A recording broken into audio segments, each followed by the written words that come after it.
Hi, everyone. Steve Adubato. This is Lessons in Leadership. I'm joined by my colleague, Mary Gamba. Mary, we kick off the program with Peter Connolly, who is Chief Executive Officer of New Jersey Manufacturing Extension Program, Inc. That's NJMEP. Peter, good to see you. Good to be here, Steve. Thank you. You got it. Website's up. Tell everyone what the organization does and why it matters. So we are a training and consulting firm backed by the National Institute of Standards and Technology, NIST, to help small, medium manufacturers in New Jersey, there's about 11,000 of them, to increase their profitability, work with them to reduce costs, and work with them on workforce development. And we've been in about 25 years, we've been in existence. We are not a membership. We just do projects for those companies. So manufacturing in New Jersey, right? Obviously, there are challenges, and it's not easy. And there's an AI piece we'll talk about in a minute. Describe the state of manufacturing in the great state, always challenged, New Jersey. Just remember, Paterson, New Jersey is the birthplace of manufacturing in America. So very good one. Good one. So it's coming back. We've lost a lot of big companies. A lot of the defense companies have left, but we still have a vibrant, small defense manufacturing community.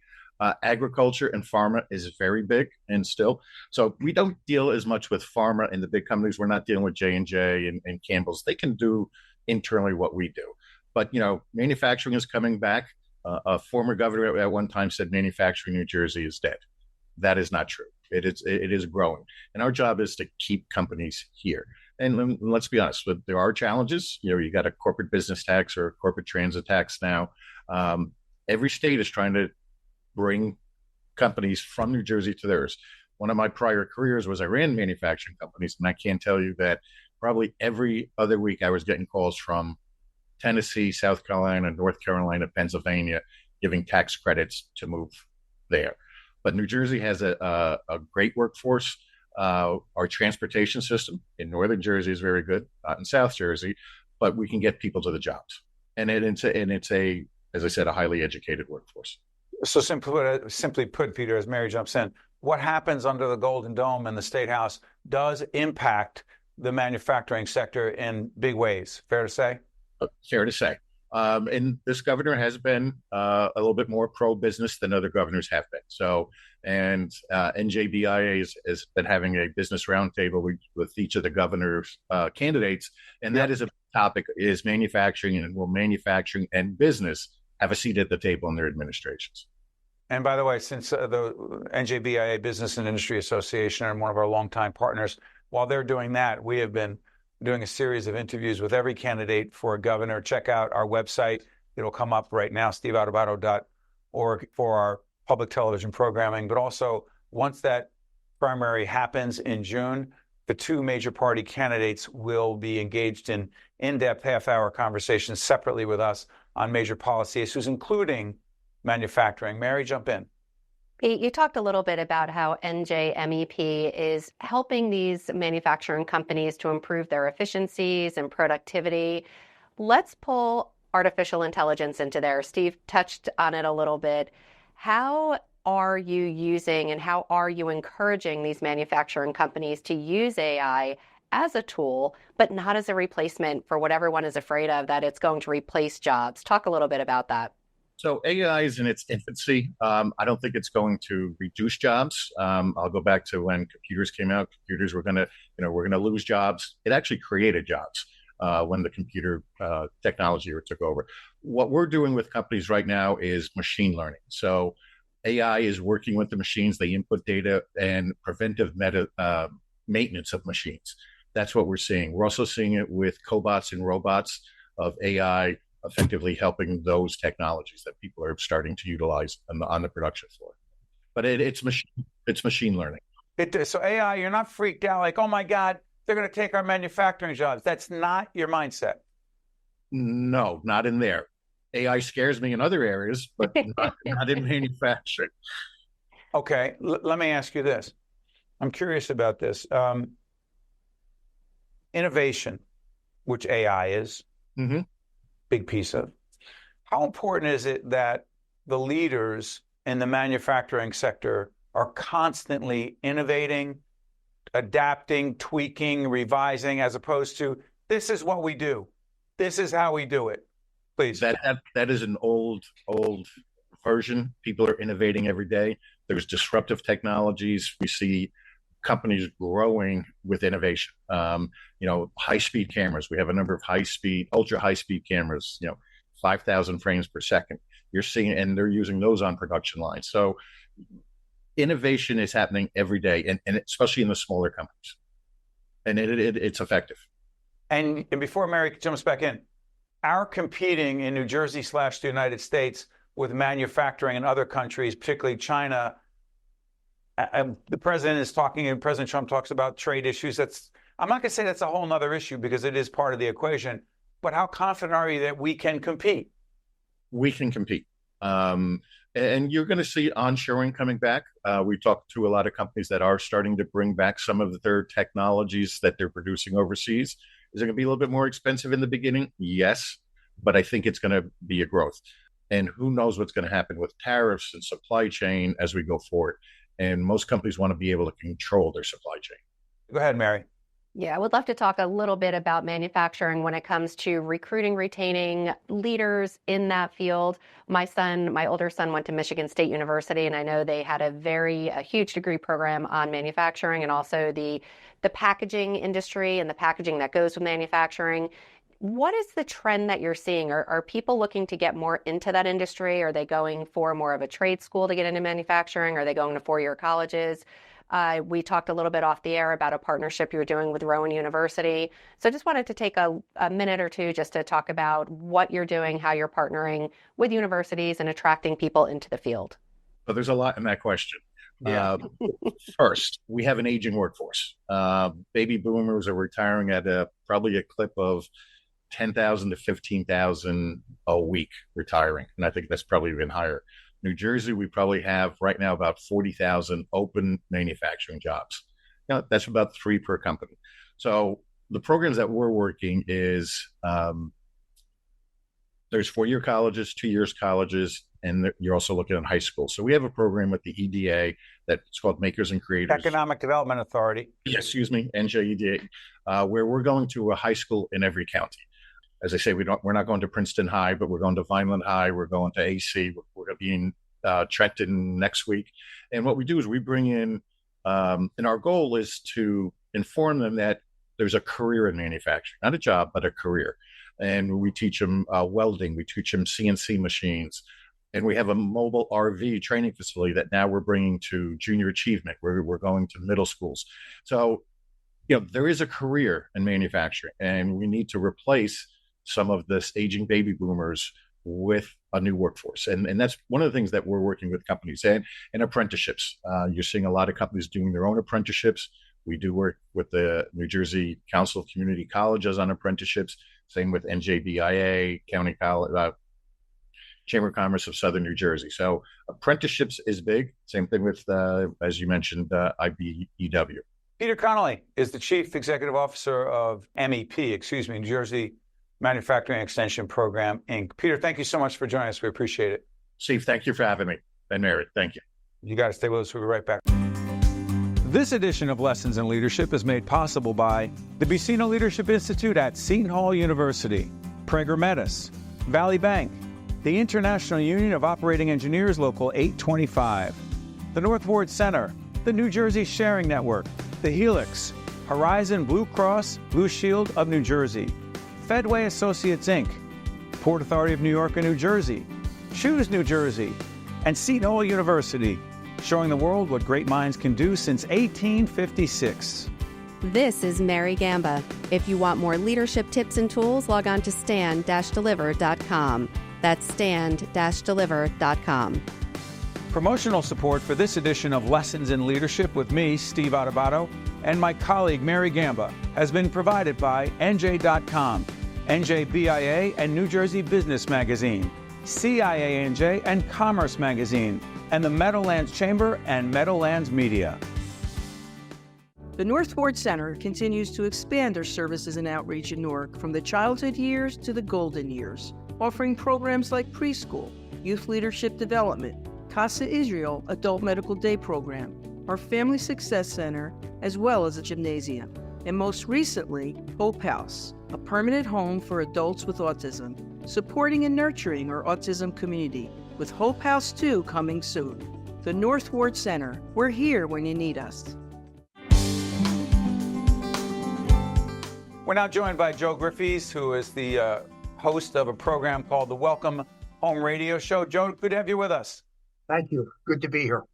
Joe, tell everyone what the program is and where it airs. Well, it airs in WIBG, 1020 AM, 97.7, 101.3, and 101.9 FM, and all over the world on the internet. And our show is about helping veterans. How'd you get into that? I went to court over a traffic ticket, got in an argument because I wouldn't take my Vietnam veterans hat off till the judge took his robe off. And they threw me out. And somebody wrote a story, and Rick Bracador, the owner of Wibbage, called me and said, you got to do a radio show. And Steve, let me be clear. I barely made it through high school. I went to Vietnam at 18 and a half years old. And we've been on the air now going on 14 years. Well, first off, on behalf of Mary, myself, and our entire team, thank you for your service. Thank you for your program. And also to our mutual friend, John Pearson, over at Horizon, who told us about Great you. guy. Let me ask you, were you trained in radio? Listening to it when I drove to work in Philadelphia every day, listening to like Bernie Herman and Frank Ford and a lot of DJs who did two-way talk radio, and listening to you, Steve, for years on the radio. I mean, on TV. But not trained formally in broadcasting. What's broadcasting? Exactly. You know what? That's a great comeback. Let me ask you. So veterans come on and share their experiences, Joe? We interview everyone from, we've had on ambassadors, generals, privates, families, gold stars, blue star moms, Medal of Honor recipients. We just started about 3 years ago doing a show on music once a month because we realized music was very important when we were in Vietnam, Iraq, Afghanistan, World War II. Takes a veteran back home to a wedding, a prom, a dance, where they met their wife, and that puts a smile on their face. And we've been doing that, and we're very fortunate. We've interviewed a lot of entertainers from Frankie Avalon, Bobby Rydell, Mel Carter. I mean, just down the list, and just fabulous people doing work to help our veterans. So we cover all. It doesn't have to necessarily be a veteran. It could be a veteran family. We help out with issues with flags, with veterans with jobs, veterans getting health care. We'll help anybody. That's our job. That's awesome. Dad, Mary. Joe, you're talking about helping anyone, and I know that obviously you're a veteran, and again, thank you for your service. But you also were in the meat industry, Yes. and I would love to talk a little bit the difference in the leadership lessons, or if you did consider there to be differences in leadership lessons between working in the meat industry or working in Vietnam. Talk a little bit about that. Well, pretty much every job I had when I was in the meat industry, I was a manager, and I managed people. And there's really no difference between going to work every day, whether you're a meat supervisor, a meat manager, you have 5 people under you or 150 people under you. You have to show a leadership role. I always believed, and the same in Vietnam. If you were a squad leader, platoon leader, you were in charge of men. Situations were a little bit more different, but my motto was always make everybody feel important. And I always felt that because you never knew when that person that you are their boss someday becomes your boss. And it's really, really important to make everybody feel important. Joe, let me ask you something. It's interesting. Mary asked that question about the meat industry and the experience in the military and leadership. I'm curious, to what degree do you believe military leadership and leadership for the rest of us not in the military is any different? I think in our minds and in our hearts, the leadership we had when we were in Vietnam, you had lives you were responsible for. When we're leadership here at home, whether I'm doing my radio show or Steve, you and Mary are doing your broadcast, there's really not a lot of lives at stake. This is not life and death. It's not life and death. And you take that serious, and you're willing to risk your life to save their life. And that's leadership to me. Can the rest of us never really understand that, Joe, because we've never been in that position, meaning we think the stakes are so high when you're doing a production, but you're really talking about not metaphorical life and death, but life and death. The rest of us, we can't ever really understand that, can we? No, and I say this, and I don't mean to insult anyone or be disrespectful, but a veteran is the only person, woman and man, that raises their arm for their job every day to die for people they don't even know, die for their country, die for people they don't like, die for their neighbors, their coworkers, their family. And it's the only job in the world that you raise your hand to do that. Kind of puts a mark in your mind and in your heart, and you follow your life that way. That's why I think so many veterans are great leaders and really, really care and never give up. Absolutely. Please, Mary. I have my dad was in the Army during the Vietnam War as well. And wherever we go, and God bless him, we were at the casino. We went to Parks Casino the other day, and he has on his veteran hat. And I have to say, 8 people, I counted 8 separate people came up to him and said, "Thank you for your service." That's great. It makes me feel so good for him and for everyone else. What more do veterans need, though? Steve and I have talked about that all the time. Thank you for your service is really important. But what more? I know you talk about it on your radio show. Talk a little bit about what more veterans need, whether it's from the public or from our legislative leaders. Talk about that. Well, one of the reasons we're on the show today is veterans need better health care. We are the only, this probably gets some people mad, Steve and Mary, but veterans are the only people in our country that have socialized medicine. Medicine by government buildings, government doctors and nurses. Government makes your appointment. Your prescriptions come in the mail from the government. And that's got to change. No veteran should have to drive 100. I just was on a Zoom the other day with some people from Alaska. The average veteran in Alaska travels 5.5 hours to get health care because there's no VA hospital in Alaska. One of the problems is when a veteran calls to get community care in Alaska, the people aren't familiar where Alaska is. And you might get somebody in North Carolina or South Dakota making a doctor's appointment for you, and they just don't understand the geography of Alaska. I live in Cape May, New Jersey. Steve and Mary, you guys are well aware of New Jersey. I often say a lot of times our politicians think we're part of Delaware because they forgot about us down here. We aren't part of Cape May, but I travel 100 miles to Philadelphia to get health care. I pass by 2 zoos, 3, probably 12 hospitals, and 2 prisons. I'm a big animal lover, so don't get mad at me. I believe animals deserve to have all the veterinarian help that they want. But we drive by all these. I cross over a bridge to go to Philadelphia to get blood Because work. that's where the services are, Joe? Well, I belong to Philadelphia VA. I have the option of going to Ellesmere, Delaware, which is 108 miles from where I live. But I'd rather go to Philly. I've been going there for 50 years. And a lot of the doctors at the VA are doctors that also work at the University of Penn, one of the best hospitals in the world. Joe, listen, I didn't know what to expect when we had you on. It's one thing to promote the radio show, but it's another to talk about veterans, their needs, how they're often ignored, and what we need to do as a society and what government needs to do to be better. Hey, Joe, I want to thank you not just for your service, but for joining us today and sharing that message. Thank you, Joe. You're welcome. Thank you. We appreciate it. Mary and I will be back after this. This is Mary Gamba. If you want more leadership tips and tools, log on to stand-deliver.com. That's stand-deliver.com. Promotional support for this edition of Lessons in Leadership with me, Steve Adubato, and my colleague Mary Gamba has been provided by NJ.com, NJBIA and New Jersey Business Magazine, CIANJ and Commerce Magazine, and the Meadowlands Chamber and Meadowlands Media. Welcome back to Lessons in Leadership. Steve Adubato with my colleague Mary Gamba. Mary, I want to revisit something we said we were going to talk about in another program. So I mentioned to you, I'm fascinated by this issue of loyalty and a realistic definition of loyalty. And I mentioned this article in the New York Times. It's an article written by John Bolton, who served as a national security advisor for President Trump in the previous administration. And it's a piece in the New York Times that says, "Presidents expect loyalty.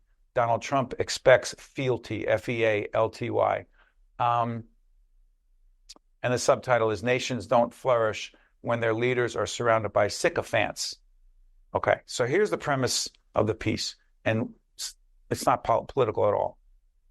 Doesn't matter whether you're in the military, the meat industry, as we just heard from Joe, media, it doesn't matter. Loyalty is one thing, Mary. Fealty is whatever you say, I will do. Whatever you do, I will support. Even if I think it's wrong, even if I think it's immoral, even if I think it's unethical, even if I think it hurts people, I am going to just be with you because that's what you demand. Fealty. I don't know how true that is or is not true about President Trump.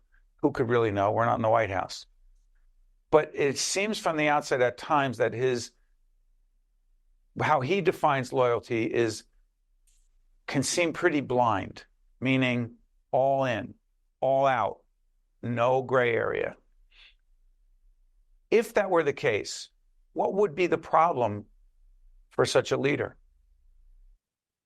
It could be very dangerous, especially, and it's interesting because we were just talking to Joe, a veteran. You and I have talked about military leadership, and there is a place where you do need to have a quarterback that is going to give specific instructions to the troops in the battlefield. If we're not talking about military leadership, where it does need to be very, very decisive, you need to have people on your team that, sure, you need them to be loyal, but if they're not going to question the actions that you're going to take, that could be very dangerous. In the military as well, or does the military, in your mind, does military leadership demand you don't question me, you just do what I say? If it's in you need to make a quick decision, then of course you just need to listen. If you're sitting around a table and making a decision, should we invade, should we not invade, then in my opinion, at that point, you should definitely hear others' perspectives. How about on the battlefield? On the battlefield, I believe at that point, you need to listen to your leader. And if they say that it's time to go in or shoot, or you need to, go undercover, or whatever it is, I've never been in, I've just seen it in movies. Neither have I. And in that situation, you can push back. You can't have an argument on the, no, I don't believe you can. When you're in the battlefield, you can't have that argument. Okay, so it's so interesting because as a student of history, I read many times and tried to understand what was called the My Lai massacre in Vietnam. And you can check it out. And the My Lai massacre went like this. There was a commander of the troop, leader of a troop, who directed the troops to burn a village down, where Viet Cong, those North Vietnamese, were living there, and women and children, innocent people, were killed. Just burn the village down. The My Lai massacre. Years later, when the case became public, there was a whole series of questions to those who followed those orders, and many felt they didn't want to follow that order because they thought it was immoral and wrong and against the unwritten rules of how warfare is supposed to be fought. Translation. Are you saying military leadership is blind and unquestioning because it's life and death, even if you think you're causing unnecessary harm to people? To a degree. I am familiar with that story that you're talking about. And in that situation, no, I don't think, I guess what I'm saying is— How do you resist? How do you resist? I know. Well, that's the problem too. If you did resist, you're not going to win, right? In those situations, they're going to be like, all right, get in the next guy. So in those situations, you could definitely just choose to sit this one out, I guess. I don't know. And again, it's so hard to sit, and talk about it. We're not in warfare. I've never been there. I'm going to no, I've never been there either. I'm just saying, though, that you do need to have one leader. And you and I have talked about that before. You can only have one leader when big decisions need to be made, because if you have too many cooks in the kitchen, you're going to end up, having debates, and you can't have debates on the battlefield. But if that leader, I'll bring it closer to home, more recent, and I've said this before, when Derek Chauvin put his knee on the neck of an innocent man dying before everyone's eyes on camera. And 4 or 5 cops stood there and not stopped him. That's what I mean by fealty and blind loyalty. Yeah. And even though that's a paramilitary situation, it seems to me like every situation, military, paramilitary. But they didn't, from what I know, they didn't speak up at all. Like, it wasn't like nothing. They said nothing. No, you can speak up. You can try to say, hey, listen, this is not right. Stop what you're doing. And this has gotten far enough. And in that case, and it is on a case-by-case basis for sure. Sure it is. But that's not loyalty. That's just, What is that? What is it? If it's not loyalty, what is it? I think it's fear, and it was fear. I mean, they've asked the young men. I think it was all men, right? I think it was all young men. But yeah, they asked them, and it was fear. It was, well, I don't know, like, I'm still newer than my He's the superior. boss. He's the commander. He's the boss, right? And unfortunately for law enforcement today, everything is under a microscope. And in that situation, law enforcement definitely failed society in that situation. Now bring it outside of military, paramilitary, which is what law enforcement is. Yep. And the rest of us, right? Yeah. 90 seconds left. How important is it for a leader? And again, I don't know. President Trump has a certain leadership style. Joe Biden had a leadership style. People can judge for themselves. Not political, but I'm a student of leadership. And one could question the degree to which the former president was actually engaged in the process. That being said, for those of us who are leaders, how important is it that we create an environment that is safe and encouraging for people to push back? It is so important for leaders in any non-military, non-paramilitary environment. It is so important to hear feedback, get information. How about to encourage feedback? And encourage it. Ask for it, seek it. The best leaders that I've ever talked to are those that seek it, ask for it. And if they don't take that advice or feedback, they owe the explanation. I heard you, but here is why we're going to go in a little bit of a different direction. But thank you for the feedback. But if they shut the feedback down, the pushback down, then what for the organization? The organization is going to suffer as a result, and most likely you're not going to retain the talented people in your group because they're not going to feel. We've talked to so many people in the HR field, and people want to feel valued. They want to feel like they have something to contribute. They want to know that their voice is heard, that their contributions are appreciated. So it would be very hard for someone to stay in that organization. Not a black and white issue, not clear cut all the time, but we do everything we can to try to encourage feedback. Easier said than done. Mary Gamba, Steve Adubato, this is Lessons in Leadership. I'll get that out. Thank you so much for watching. We'll see you next time. This edition of Lessons in Leadership is made possible by the Buccino Leadership Institute at Seton Hall University, Prager Metis, Valley Bank, the International Union of Operating Engineers Local 825, the North Ward Center, the New Jersey Sharing Network, the Helix, Horizon Blue Cross Blue Shield of New Jersey, Fedway Associates Inc., Port Authority of New York and New Jersey, Choose New Jersey, and Seton Hall University, showing the world what great minds can do since 1856. This is Mary Gamba. If you want more leadership tips and tools, log on to stand-deliver.com. That's stand-deliver.com.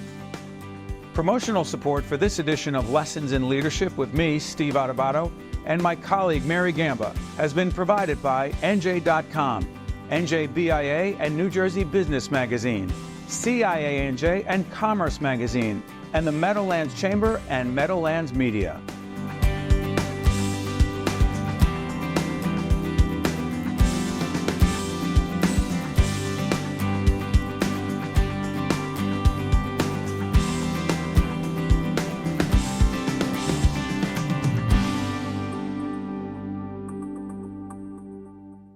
The North Ward Center continues to expand their services and outreach in Newark from the childhood years to the golden years, offering programs like preschool, youth leadership development, Casa Israel Adult Medical Day Program, our Family Success Center, as well as a gymnasium, and most recently, Hope House, a permanent home for adults with autism, supporting and nurturing our autism community, with Hope House 2 coming soon.